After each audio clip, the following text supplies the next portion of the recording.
Et quelques temps plus tard, alors oui, quand on dit on assassine Louis d'Orléans, on fait plus que l'assassiner, on lui démolit la tête à coups de hache, et non content de ça, on lui coupe la main avec le gant et une petite bague qui est sur le gant. Or, là encore, il va se passer un truc bizarre, c'est que quelques années plus tard, le duc de Bourgogne lui-même se fera assassiner à côté de Paris, du côté de Melun, et on va retrouver très certainement la même bague lorsque Jeanne, en arrivant à Orléans, fera sa première visite à l'église Saint-Sanson, donc le siège de l'ordre de Sion. Voilà, Hein, donc, ça aussi, voilà, petite précision. première Elle arrive, visite. voilà, la première Oui, visite qu'elle oui, fait, oui, elle va à cette petite église qui est le siège Voilà. de l'ordre. Et en sortant, elle dit à son page d'envoyer à Jeanne de Laval un petit cadeau, c'est un anneau d'or. Or, Jeanne de Laval, c'est qui?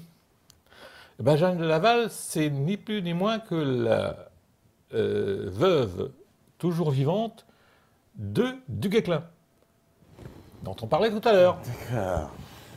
Et qu'est-ce que ça peut être, cette bague? Ben, il est fort probable, ça c'est une supposition de ma part, mais ça n'est pas gratuit, il est fort probable que cette bague ait été un symbole, un sceau ou quelque chose comme ça se faisait beaucoup, concernant l'ordre du Temple. Que, en même temps que son épée, Duguesclin avait fait transmettre à Louis d'Orléans. Louis d'Orléans assassiné, on lui coupe la main, on lui prend la bague, et quelques temps plus tard, le dauphin fait assassiner à son tour sur le pont de Melun, je crois, le duc de Bourgogne. le duc de Bourgogne, et il récupère la Et bague. il récupère la bague. Eh ben oui. D'accord. Ah, mais Non, mais là, c'est comme un film de... C'est un film, c'est un film. voilà. D'accord. oui, oui. Et la première chose que fait Jeanne en arrivant à Orléans, c'est d'aller à l'église Saint-Sanson, le siège de l'ordre de Sion, de récupérer cette bague et de la faire envoyer à Jeanne de Laval. La faire envoyer donc à la veuve du Guesclin. Voilà. Alors, si on ne voit pas des signes là-dedans, qui sont pas dans nos manuels, mais qui parlent quand même clairement, quoi. Je veux dire que c'est évident que il y a des signaux qui passent dans l'air comme ça entre des personnages et le commun des mortels n'y voit rien. Hein? Et donc Jeanne d'Arc, elle arrive parce qu'il y a un truc aussi avec ces Anglais qui sont là aux portes d'Orléans. Quoi, peut-être qu'ils veulent... Il y a peut-être un deuxième plan caché du côté des Anglais. Pourquoi ils sont là, ces Anglais? Ils ont Au-delà rien, du, on sait, ils ont voilà, rien traité à de y Troyes. faire. Ils n'avaient aucun intérêt à mettre le siège devant Orléans. Et même, je ne sais plus si c'est les Bedford ou Salisbury qui dira plus tard, on ne sait pas qui a donné l'ordre de mettre le siège à Orléans. C'était pas du tout leur intérêt. Ils détenaient le propriétaire à Londres, puisque Charles d'Orléans, le fils légitime de Louis, hein, donc en fait le frère de Jeanne, mais le fils légitime, lui, de Louis d'Orléans, était prisonnier depuis la bataille d'Azincourt. Depuis 15 ans, il était à Londres. Prisonnier VIP, hein. Oui, oui. Bon, c'est là qu'il faisait les fameux poèmes de Charles d'Orléans. Il y en a plein. Tout le monde, tous les écoliers connaissent ça. Et d'ailleurs, il avait fait, c'est sans doute aussi, il devait savoir quand même qui était sa frangine, parce qu'il avait depuis Londres, il avait fait tailler un costume sur mesure aux couleurs de la famille d'Orléans pour Jeanne. Un costume, une robe de femme. Pas une armure, hein, une robe de femme. Une robe de femme Voilà. avec les armoiries de la Aux famille. couleurs de la famille d'Orléans. Donc c'était un aveu pour dire, elle fait partie de la famille d'Orléans. Pour moi, c'est une évidence. Hein. Et donc, les Anglais détenaient Charles, le propriétaire de la ville, et qui leur payait rançon régulièrement, En fait, c'est les impôts des Orléanais qui permettaient à Charles de payer sa rançon. Comme tous les chevaliers d'un certain niveau, quand on les prenait, on les faisait prisonniers, ceux qui n'avaient pas de valeur, on les flinguait sur place. Et dès qu'on puis les autres, autres, un truc, voilà, on prenait, on te disait, toi tu peux payer rançon, toi tu peux payer. Voilà. Oui, mais donc, c'était pas du tout leur intérêt. Ils avaient intérêt, au contraire, à faire durer le plaisir et à encaisser. Sauf s'ils ont trouvé un intérêt supérieur à mettre le siège de la ville. Et ça, à mon sens, c'est pas du tout pour des questions d'une petite politique mesquine ou de rentrée d'impôts ou de choses comme ça. C'est parce qu'ils ont appris entre-temps que le siège de l'ordre de Sion était à Orléans, avec toutes les archives. Quelles archives? Mais celles qui ont été trouvées à Jérusalem. Le fameux trésor du temple de Salomon, enfin la légende absolue. Pas forcément des trésors, en tout cas des connaissances. Des connaissances, ouais. Voilà. Et apparemment, ces connaissances avaient beaucoup plus de valeur qu'un trésor. Ce qui justifiait effectivement de sacrifier la rente qu'on pouvait toucher du Charles, mais de mettre la main sur ces archives, ça aurait pu effectivement être très intéressant pour eux. Pourquoi? Tout simplement parce qu'effectivement, il y a des gens qui pensent que 1 ou 2 siècles avant Jeanne d'Arc, déjà, les Templiers avaient trouvé le chemin de l'Amérique. Un certain nombre de gens pensent même qu'ils y ont exploité des mines d'argent. Tout à fait. Mais comment auraient-ils pu faire ça? Sur quelle base? Sur quelle carte?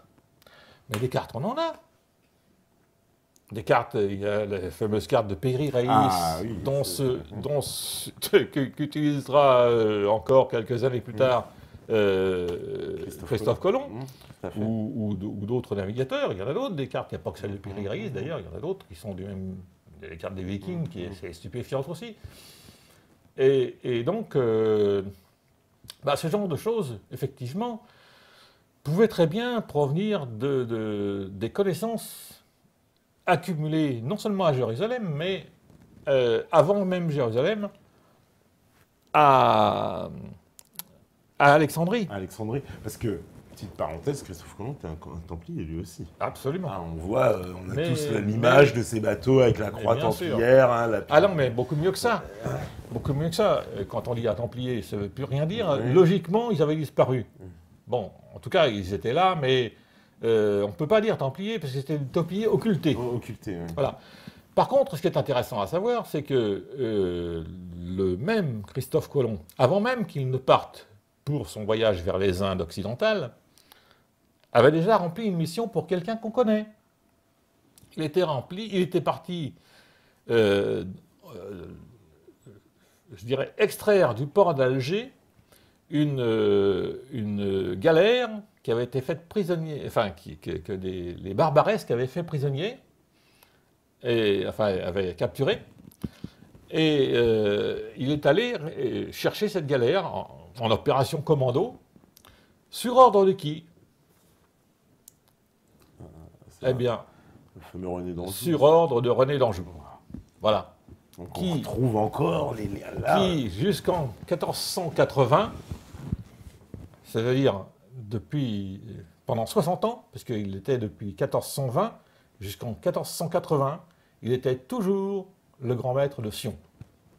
Et en même temps, entre-temps, il était devenu également roi d'Aragon. D'Aragon, voilà. Bon. Donc René d'Anjou qui est le fils de Yolande d'Aragon. Le fils de... Voilà, oui. Yolande d'Aragon qui a hérité l'héritage de sa mère, etc. Bien sûr.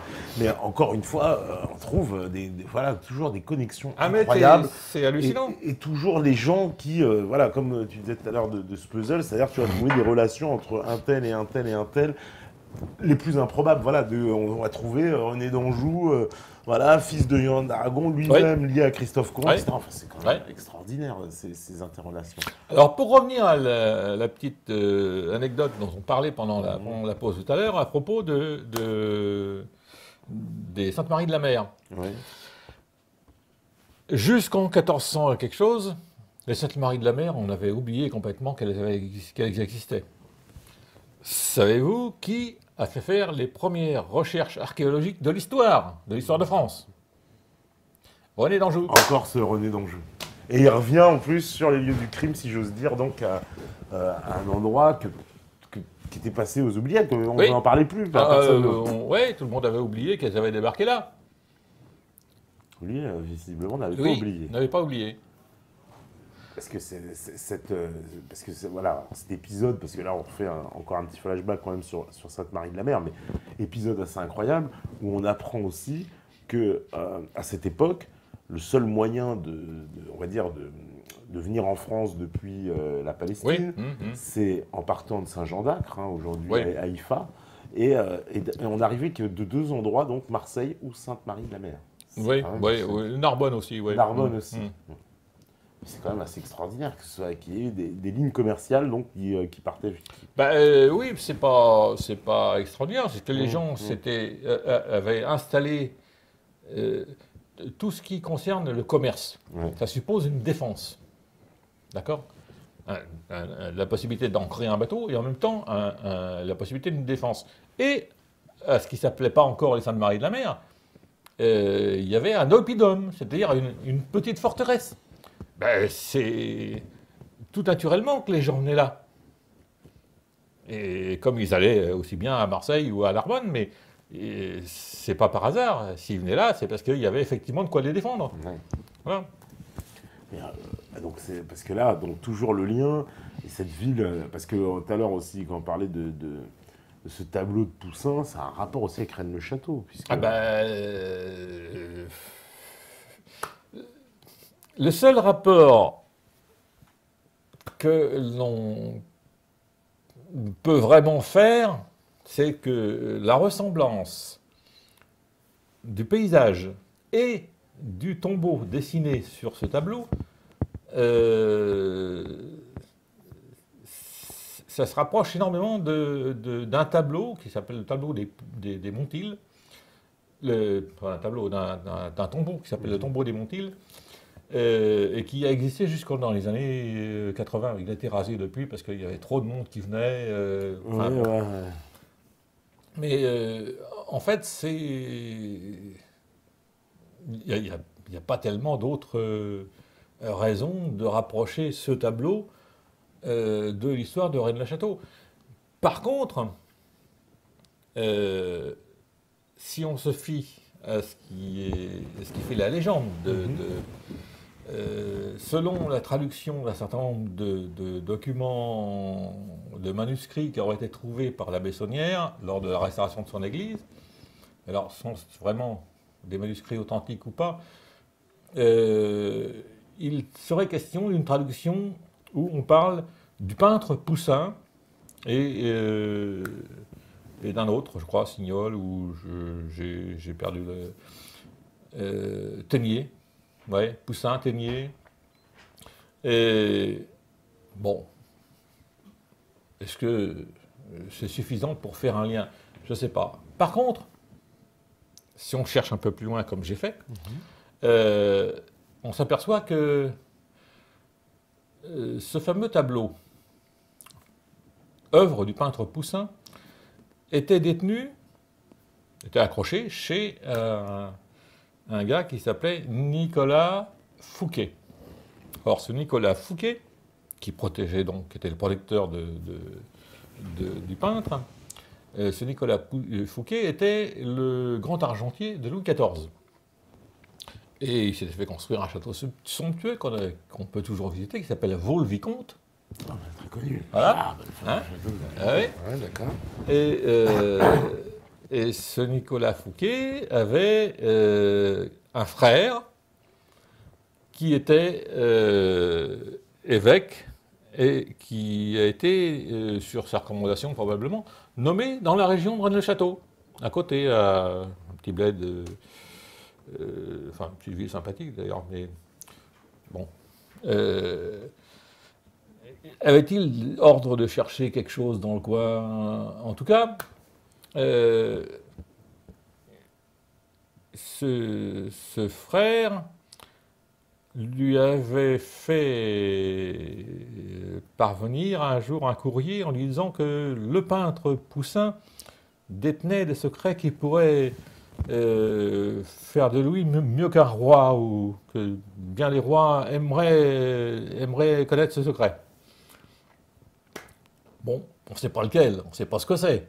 On sait juste que Poussin détenait un secret. Et si on continue l'histoire, on s'aperçoit que le jour où Nicolas Fouquet veut inaugurer et recevoir le roi Louis XIV chez lui, il a fait les choses vraiment dans les grandes largeurs, vaisselle d'or et tout, et le roi, paraît-il, prendrait ombrage de ce que son grand argentier aurait presque plus d'argent que lui, et du coup, le fait emprisonner, saisit tout, et fait racheter en sous-main le fameux tableau de Poussin, les bergers d'Arcadie, et il va le garder tout le reste de sa vie chez lui dans sa chambre, à Versailles. C'est bizarre. Wow, il tenait beaucoup à ce tableau. Il tenait beaucoup. Ah oui. Ah oui, oui, oui. Alors, qu'est-ce qu'il y a dessus? Je ne sais pas. Pour moi, c'est un tableau comme un autre. Bon, alors après, il y a l'interprétation. Le paysage, l'inscription. Les inscriptions Arcadie, Tendego, c'est quoi? Et in Arcadia ego. Et in Arcadia ego. C'est-à-dire, moi aussi, je suis en Arcadie. Moi aussi, je suis en Arcadie, voilà. Mais ça peut se transformer en autre chose. C'est un peu un anagramme. Et puis, alors, ce truc-là, c'est bizarre parce que cette représentation, on la retrouve sur une espèce de stèle qui a été faite dans une église italienne, un hommage à Poussin, qui a été faite dans une église italienne, c'est très curieux, par, quelques temps plus tard, par, je crois, c'est pas La Rochefoucauld,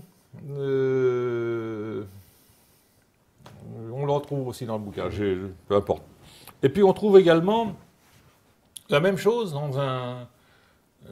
sur un autre tombeau en Angleterre, sur le domaine de Souchborough, qui est un domaine qui appartient au frère d'un grand marin qui a beaucoup voyagé vers les Amériques à ce moment-là, au moment de leur découverte, ou peut-être même un peu avant. Enfin, un gars qui a fait fortune.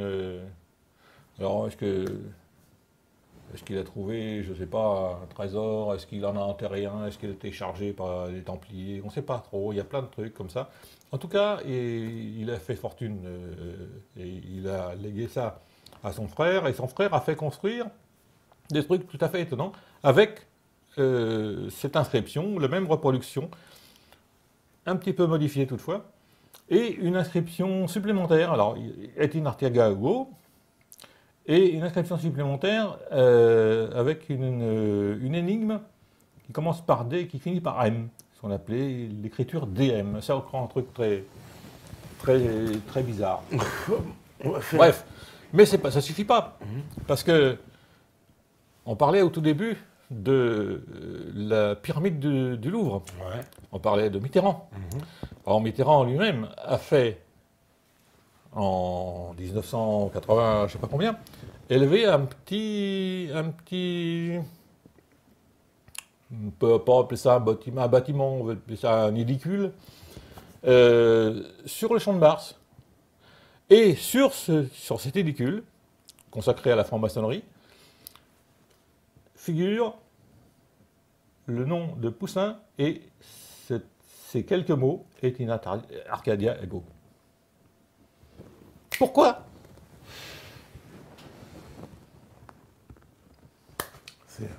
Ça restera vraiment à moins que. Ça, tout le monde peut aller le voir. Hein. Ah, tout le monde peut aller le voir, non.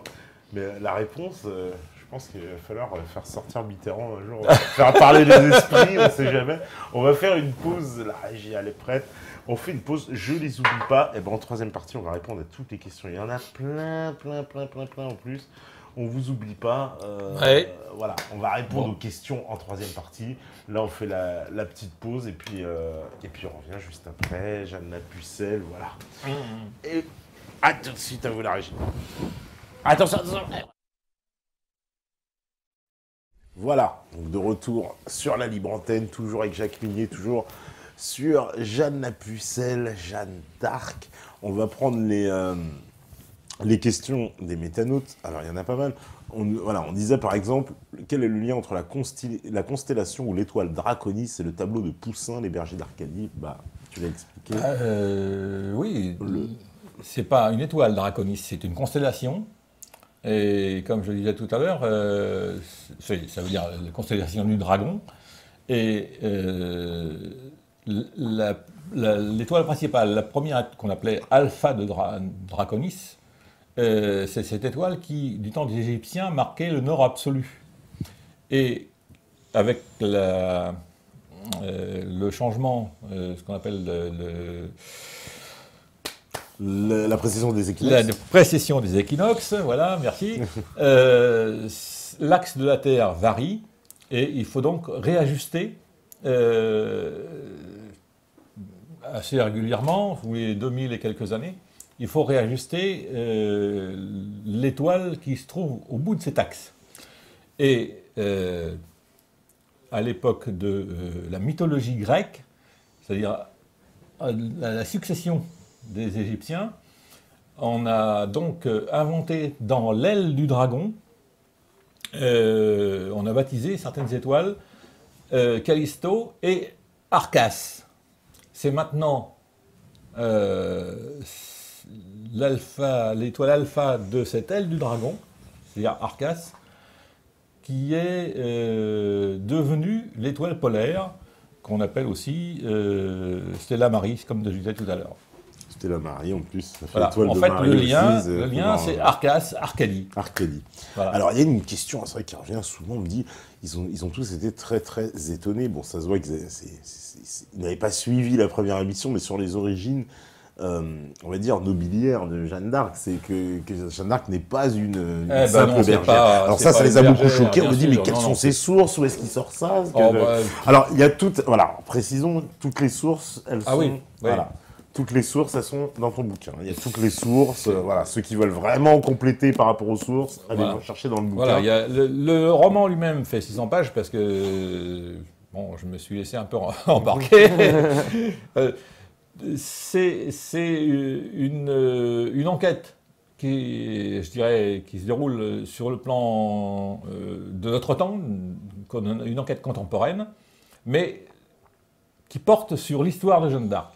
Alors, tout ce qui est contemporain, c'est de la pure invention, c'est du roman, et tout ce qui porte sur l'histoire de Jeanne d'Arc, c'est appuyé sur les 40 dernières pages du livre, qui comportent, qui donnent en fait les sources, les raisonnements, tout ce qui m'a amené à écrire le bouquin. Voilà. On me dit, pensez-vous comme André Douzé que Jésus est enterré en France? Alors, je connais un peu André Douzé. Je ne connais pas toutes ces théories. Pour moi, je dirais que c'est pas improbable, mais que ça n'a aucune importance en soi. Que le tombeau de Jésus existe et soit en France.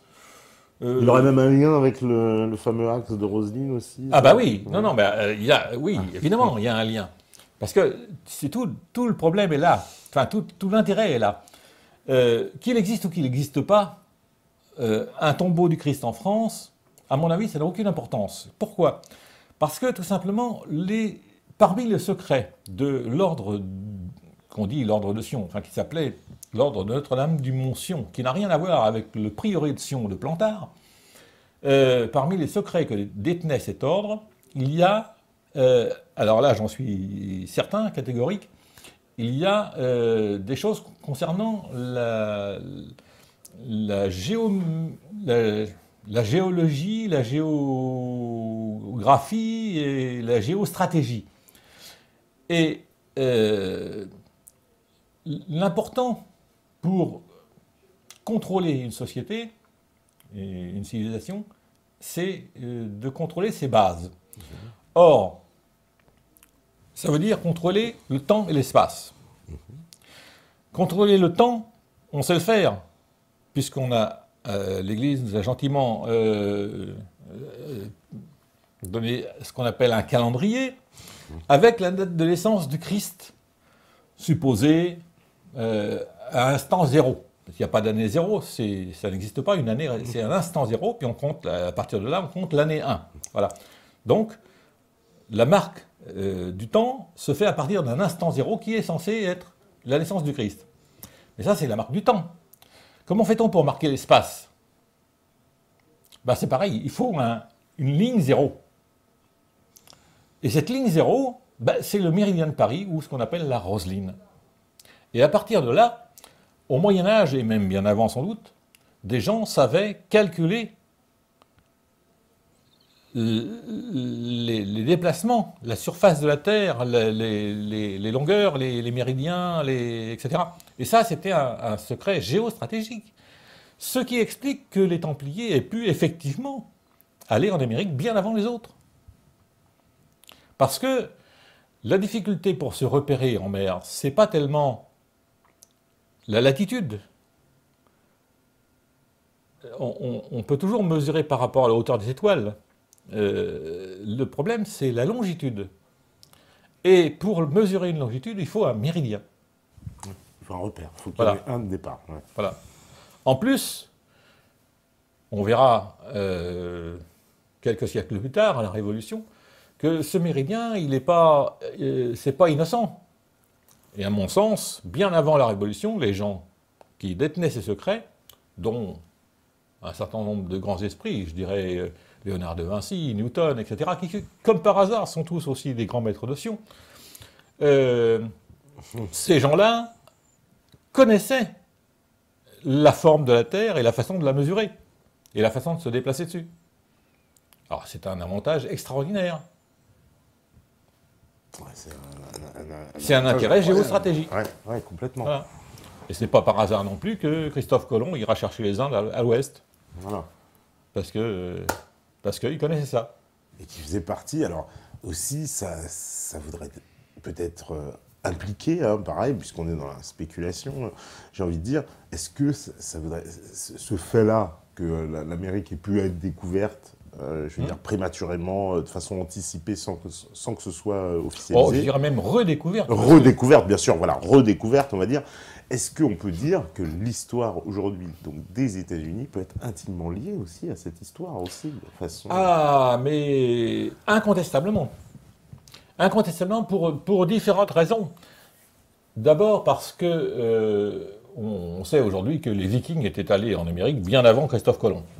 Et il y a aussi d'ailleurs... Christophe Colomb a utilisé la carte qu'on appelle la carte de Piri Reis, qui est elle-même, cette carte est déjà une compilation d'un tas d'autres cartes beaucoup plus anciennes qui avaient été faites, cette compilation par le capitaine Piri Reis, un Turc, à partir d'éléments qu'il avait trouvés déjà.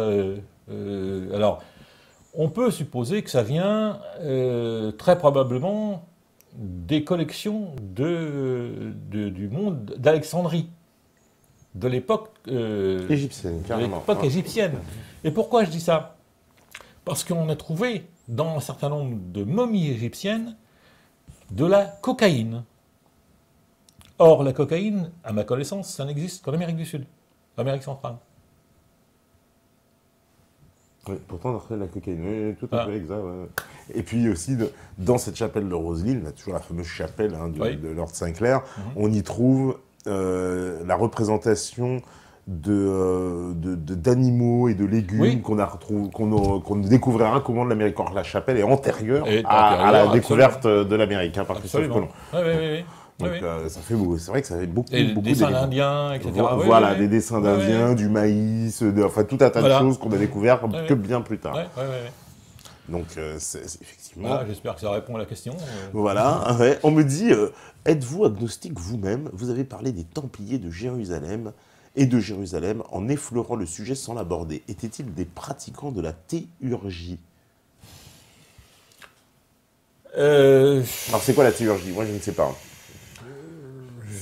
J'avoue que le terme me chiffonne un petit peu. Je vais répondre d'une autre manière.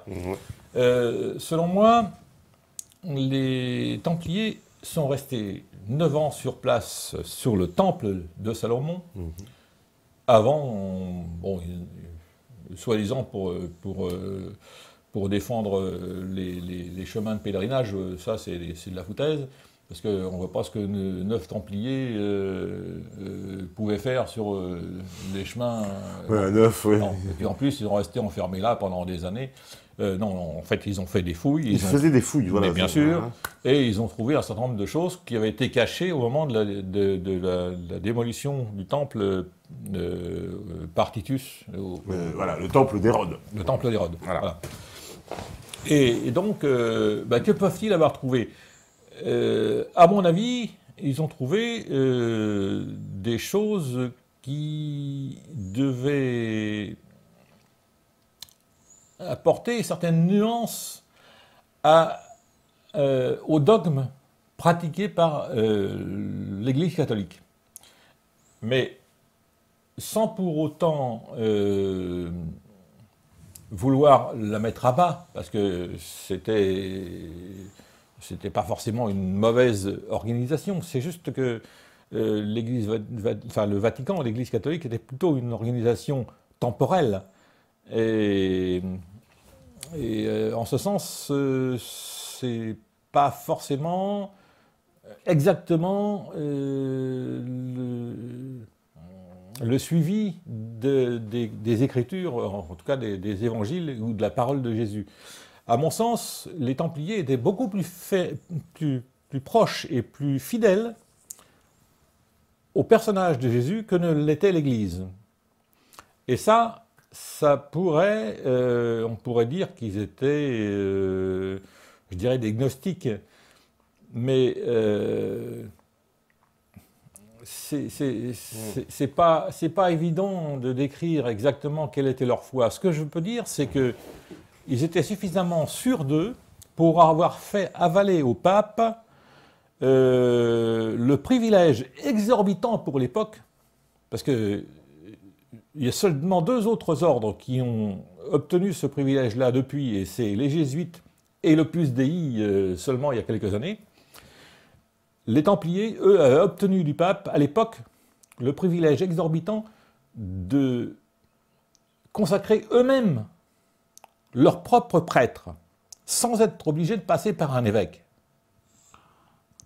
Ça veut dire qu'ils avaient quand même une foi très spéciale, que eux seuls avaient. Voilà, c'est tout ce que je peux dire. Ouais, c'est ce qu'on nous demandait. Mais c'est déjà pas mal. C'est déjà pas mal, parce qu'on nous demandait de préciser les relations justement entre les Templiers et le Vatican. Donc visiblement, ils avaient quand même des... À mon sens, ils étaient soutenus par le pape, mais pas par l'Église. Pas par l'institution. Oui, d'accord. Non. C'était soutenu vraiment par le pape. Et encore, par les premiers, parce que les autres, après, ils n'ont plus rien compris. Mais justement, pourquoi ils s'en débarrassent, Philippe le Bel? C'est ce qu'on nous dit, parce qu'ils étaient devenus trop riches, trop puissants? Oui, bien sûr. Ils étaient en train de construire l'Europe avant l'heure. Oui, ils avaient des bases partout dans tous les pays européens. Parce qu'ils étaient liés aussi aux chevaliers teutoniques, les fameux. Oui. Donc il y avait une espèce d'axe, c'est vrai, qui traversait toute l'Europe. Quoi. Oui. Ils étaient en train de construire une civilisation extra-royaume. Donc Philippe le Bel avait tout intérêt à s'en débarrasser. Oui, son intérêt, c'était effectivement à la fois de mettre la main sur le trésor et de se débarrasser de l'autorité morale que représentait le temple, bien sûr.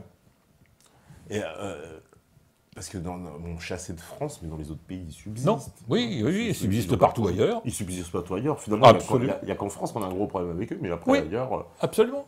Et c'est vrai, cette légende urbaine ou pas, le fait que donc c'est le 13 octobre, 1307, c'est ça qu'on a arrêté, et que donc on a gardé ce vendredi 13 serait un héritage de ça en France. Ça, c'est vrai, c'est faux, ça, c'est une légende urbaine, ce truc-là.